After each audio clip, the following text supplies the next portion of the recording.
زندگی میں کبھی کبھی ایسا لگتا ہے نا کہ جیسے حالات بس ہم پہ حاوی ہو رہے ہیں.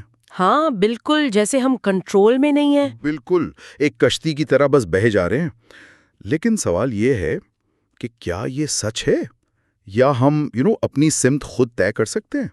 یہ بہت اہم سوال ہے، اور سٹیون کووی اسی چیز پہ بات کرتے ہیں. ان کی جو پہلی عادت ہے نا 7 میں سے، جی، وہ ہے فعال ہونا، یعنی پرو ایکٹیو ہونا. پرو ایکٹیو، اچھا.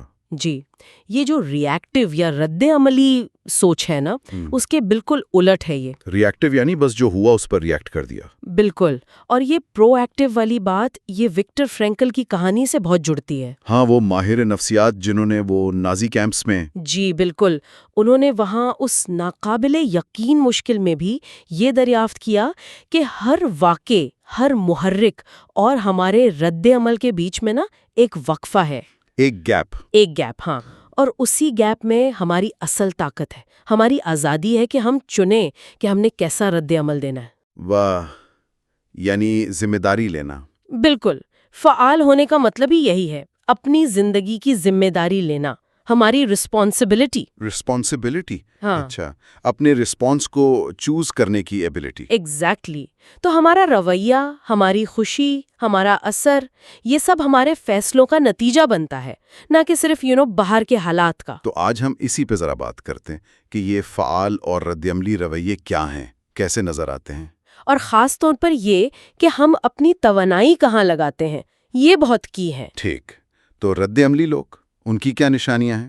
ان کی زبان سے ہی پتہ چل جاتا ہے. اکثر وہ آپ سنیں گے، میں کیا کر سکتا ہوں، میرا تو موڈ ہی خراب کر دیا اس نے. ہاں، یا مجھے یہ کرنا پڑ رہا ہے، جیسے کوئی اور کنٹرول کر رہا ہے. بالکل، وہ ذمہ داری باہر ڈال دیتے ہیں، حالات پر، لوگوں پر، موسم پر. موسم پر بھی؟ ہاں، موسم اچھا تو موڈ اچھا، موسم برا تو موڈ خراب.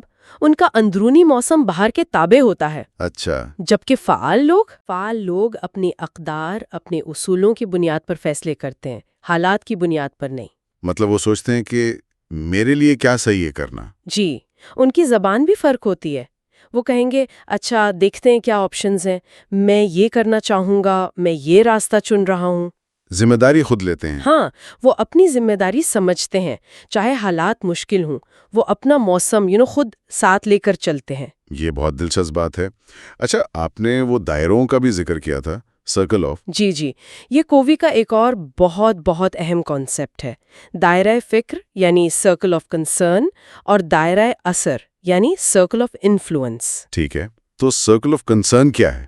دائرہ فکر میں وہ ساری چیزیں آتی ہیں جن کی ہمیں فکر ہوتی ہے. جیسے ملکی حالات، معیشت، دنیا میں کیا ہو رہا ہے، دوسرے لوگ کیا کر رہے ہیں، ان کی کمزوریوں، موسم. یعنی وہ سب کچھ جس پر ہمارا براہ راست کوئی خاص کنٹرول نہیں ہوتا. بالکل، کنٹرول یا تو بہت کم ہوتا ہے یا بالکل نہیں ہوتا. اور رد عملی لوگ اپنی زیادہ تر توانائی، اپنا فوکس اسی دائرہ فکر پر لگا دیتے ہیں.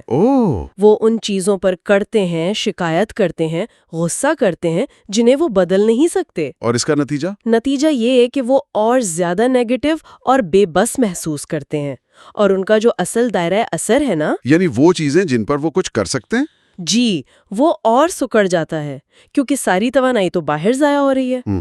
تو پھر فعال لوگ کیا کرتے ہیں؟ فعال لوگ اس کے بالکل برعکس. وہ اپنی توانائی، اپنا فوکس دانش مندی سے اپنے دائرہ اثر یعنی سرکل آف انفلوئنس پر لگاتے ہیں. ٹھیک ہے، اور دائرہ اثر میں کیا آتا ہے؟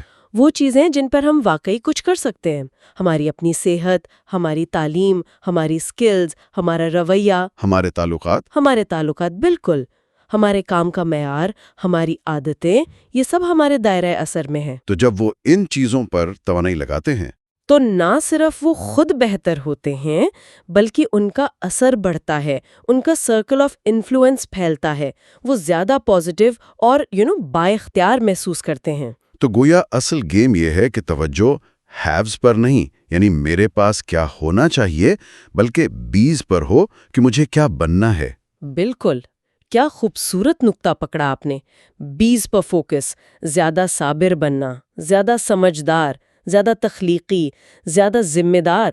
وہ حضرت یوسف والی مثال بھی تو شاید اسی سے ملتی ہے. ہاں بالکل، دیکھیں وہ غلامی میں تھے، پھر قید میں، حالات تو شدید مخالف تھے، بالکل، لیکن انہوں نے ہونے پر، اپنے کردار پر، اپنے بینگ پر کام کیا، اپنے دائرہ اثر میں جو تھا وہ کیا، اور آخرکار حالات بدلے۔ بالکل، انہوں نے حالات کو اپنے اوپر حاوی نہیں ہونے دیا۔ تو یہ جو سوچ ہے کہ مسئلہ باہر ہے، وہی اصل مسئلہ ہے۔ کووی کہتے ہیں کہ یہ سوچنا کہ مسئلہ آؤٹ دیر ہے، یہی سوچ بذات خود مسئلہ ہے۔ تبدیلی اندر سے باہر آتی ہے، inside out. Exactly, inside out approach, پہلے خود پر کام کرنا اپنے دائرہ اثر میں، اور پہل کرنے کا مطلب یہ نہیں کہ آپ جارحانہ ہو جائیں۔ اچھا، نہیں، اس کا مطلب ہے اپنی ذمہ داری سمجھ کر خود سے قدم اٹھانا، چیزوں کو ہیپن کروانا۔ ٹھیک، تو خلاصہ اگر کریں آج کی بات کا، تو فعال ہونا ایک چوائس ہے۔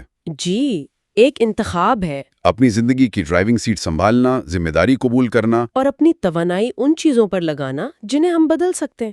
ہمارا دائرہ اثر، اور یہ صرف ذاتی زندگی کے لیے نہیں ہے۔ نہیں، بالکل نہیں، کام کی جگہ پر، ٹیم میں، لیڈرشپ میں یہ رویہ بہت فرق ڈالتا ہے۔ فعال لوگ مسائل کا رونا رونے کے بجائے حل ڈھونڈتے ہیں، وہ زیادہ قابل اعتماد ہوتے ہیں۔ صحیح، وہ گو ٹو پرسن بن جاتے ہیں۔ بالکل، ان کا کیریئر بھی اکثر زیادہ تیزی سے آگے بڑھتا ہے۔ تو سننے والوں کے لیے کوئی چیلنج، کوئی چھوٹی سی ایکشنیبل چیز؟ ہاں، ایک چھوٹی سی مشق، کل کا دن صرف ایک دن ذرا غور کریں اپنی زبان پر اور اپنے آس پاس لوگوں کی زبان پر۔ اچھا، کتنی بار رد عملی جملے سننے میں آتے ہیں؟ مجبوری ہے، اس نے کیا، ہو نہیں سکتا۔ بس نوٹ کریں۔ ٹھیک ہے، اور پھر کوئی ایک مسئلہ یا پریشانی لیں جو آپ کے دائرہ فکر میں ہے، کوئی بھی چیز جو تنگ کر رہی ہے، اور پھر سوچیں کہ اپنے دائرہ اثر میں رہتے ہوئے اس کو بہتر بنانے کے لیے آپ پہلا، سب سے چھوٹا کون سا قدم اٹھا سکتے ہیں؟ بس پہلا قدم، چاہے وہ کتنا ہی چھوٹا کیوں نہ ہو۔ بالکل، کیونکہ وہ قدم آپ کے دائرہ اثر میں ہوگا۔ زبردست۔